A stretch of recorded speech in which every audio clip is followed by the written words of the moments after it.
Ladies and gentlemen, welcome to my very first YouTubing experience, which I really hope goes well because a book of this quality deserves all the credit where credit is due.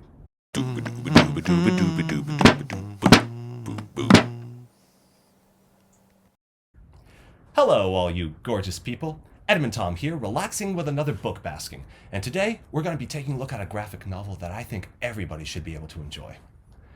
A Quick and Easy Guide to They, Them Pronouns by Archie Bongiovanni and Tristan Jimerson. This is a really great book. It teaches you the appropriate way to use they, them pronouns when speaking to somebody or when speaking about somebody, without it sounding too much like homework or being hit over the head with an important life lesson. And it is a very important lesson to learn, especially for young people, but it's a quick and easy kind of read that anybody can enjoy. And it is genuinely a comfortable and relaxing read. It deals with some important matters and heavy issues, but that doesn't mean it isn't enjoyable. Archie makes the subject very inviting and welcoming through their use of sociable dialogue with their friend Tristan, and by means of their indie comic drawing style. But, like the title says, it is a guide. It isn't a narrative story like you would find in most comic books or graphic novels. There aren't climaxes or antagonists, unless you count the references to all the people who go out of their way to never use pronouns correctly, and we'll be getting to them later, let me tell you. But effectively, a guide to they, them pronouns acts as an informational book which lists data and shares a thesis based on the information it gives you. Which is fine, and that works really well, though don't be surprised if you're expecting a more traditional narrative in this kind of book. But in a way, using cartoons and drawing is actually a fantastic use of the medium with this kind of graphic novel. When it's a graphic novel that gives you a list of information, at any moment there's always the possibility that the content will become very dry, which is an issue that they actually address pretty early on. But when you're introduced to they, them pronouns through characters who have a bit of personality, a sense of humor to them, you feel entertained and invited into the exposition. And that's a real testament to the quality of writing and artistry presented to you by Archie Bongiovanni, that they always pour so much of their personality into the work that you feel like you're really being talked to by somebody who really cares about the subject matter. When you look at the representation of the characters on the page, you really get a sense how this material means something very personal to the authors. So, what's the book about? Well, it's easy enough to describe. We are introduced to our authors, Archie Bongiovanni, online and published illustrator, and their cis friend and restaurant owner, Tristan Jimerson, as they explain how to use the proper pronouns to refer to a person, and then also deal at length with how people tie themselves and their understanding of themselves to the pronouns that describe them. Basically the same idea why a cis man would want to refer to himself as he, as opposed to she or it. We think of ourselves in a certain way, so that when a person doesn't refer to you as who you are, you feel as if they don't think of you the same way as you do. They don't know you the way that you know who you are. And what's worse, if they purposefully don't care and don't try to refer to you the way that you are, it feels as if they just don't care about who you are either. Your identity isn't determined by who you are, but rather by everybody else's decision about who you are, so you feel like you don't matter. They also get into a lot of the hiccups that people experience when dealing with others who use incorrect pronouns, like, what if it's ignorance or an honest mistake? What is it like when family doesn't use the proper pronouns with you? And what are the approaches that people often take when dealing with people who misidentify them? It's a good way of showing to a reader who might be going through this experience themselves that the way they're dealing with it isn't unusual, and it's perfectly legitimate. So they're not alone. There's always somebody out there in the world who understands them. Another matter that they kind of touch upon in the book, but they don't really delve into, but it kind of got my goat based on my own experience with history and the English language, is the argument that using they, them pronouns on a person is a new forced fad on people, and, people shouldn't have to change the way that they've always grown up talking, which is, if you know anything about the history of the English language, inaccurate and just poor grammar skills. Using they as a way to talk about a single person actually goes back at least as far as the 14th century.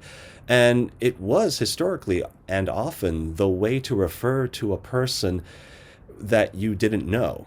If you weren't certain about who was in a bunch of people, or if you weren't sure if you were talking about a man or a woman, typically you'd call them they.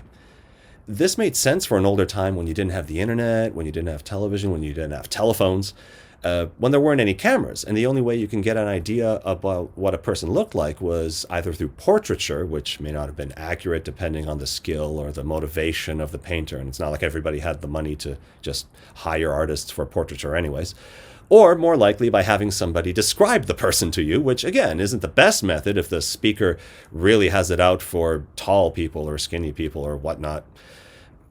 My point is, in those times, you might simply have no way of identifying a person correctly. If information resources were primitive and word of mouth was kind of dubious.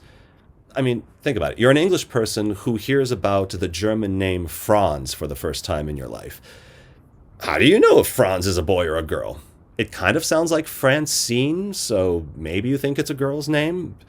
But honestly, you don't know. So back then, if you had to refer to a person and you didn't know what kind of person they were, you'd just say they or thou. And it relates back to the point that Tristan makes briefly in the book, that language is mutable and keeps growing to try to be as accurate to the time we're living in.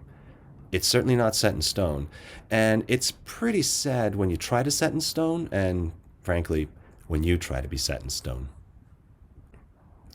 I don't want to get too much into the book's contents here because, honestly, it's a worthwhile book and you really should read it for yourself, so I don't want to ruin it for you. But I will say that it explores a pretty wide range of questions and circumstances that are dealt with by people who may be coming out as non-binary and who could use advice on what others like them have gone through, and also dealt with by cis people like myself. People who tend to feel like they're on the outside of a matter that's alien to them, and they feel like they don't understand it or they can't understand it, and it scares them into inaction and stasis. And they never try to learn, and they never really grow as people. It's a book that really makes you feel welcome when discussing such an important matter. And like I've touched upon earlier, Archie's art only serves to benefit this aspect of the book. This could have just easily been a textbook or a pamphlet or something like that, but the use of the graphics gives it a sense of personality that makes it easy on the eyes when reading about something so important. If I may directly comment on the artistry style, it's simple and a little bare.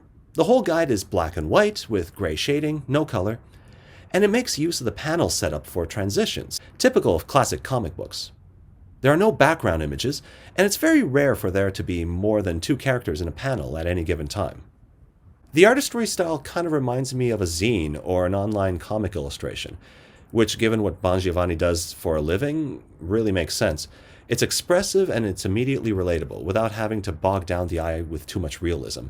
Sometimes the background feels a bit empty and bare, but then I just kind of think about it and I tell myself that it doesn't have to be visually elaborate, because that might actually detract from the elaborate message of the novel. You're supposed to be paying attention to what these two have to share with you, and the art really complements the message without overwhelming you and detracting you from it as well. That said, purely on its own merits, the art style is beautiful and fun, and I enjoyed looking at it. The closest you get to anything like a character arc in this guide is in the character of Archie you see on the page. Like I said earlier, you really get a feel for the personality of the author and how much it means to them to be treated like anybody else through the use of proper pronouns. It's not just a set of rules or guidelines, it's a way of acknowledging their human value and showing them what you think about their importance and value in your life, rather than just thinking about how this person adds to you and what can they do to benefit you and your comfort. You get a feel for their joy in being named correctly and their frustration in dealing with the world that doesn't always get it. The artwork really helps to get those feelings across, and it really helps the book to stand out as a teaching tool and really make the lesson memorable, easier to carry with you. That said, this is a very important issue to many people, so the last thing I'll add about this book is how the writers have purposefully made it a pretty quick read. You can get the whole thing done in about 30 minutes, less. Like they say in the book, it makes it a little more affordable and a little more accessible, and therefore easier to distribute if you ever wanted to share it with anybody or just leave it on a desk somewhere for someone to find. They actually kind of encourage this in the book. I commend them for creating a book that gets an important message across in a really engaging and fun way, while still being kept trimmed down so that it can be passed around like a smaller text or a graphic. All in all, I like this book, and don't have much more to say about it. It's a graphic novel with a message, and it gets that message across directly and simply, while still being an engaging read through great illustration. It's an amazing introductory book for young people, but is also wonderful for anybody of any age who just wants to know more about pronouns. You should pick up a copy for yourself, and once you're done reading it, keep it, or pass it along, or throw it at somebody's head, just preferably not too hard. Thank you for joining me this time. For Book Basking, I'm EdmonTom. Peace and love.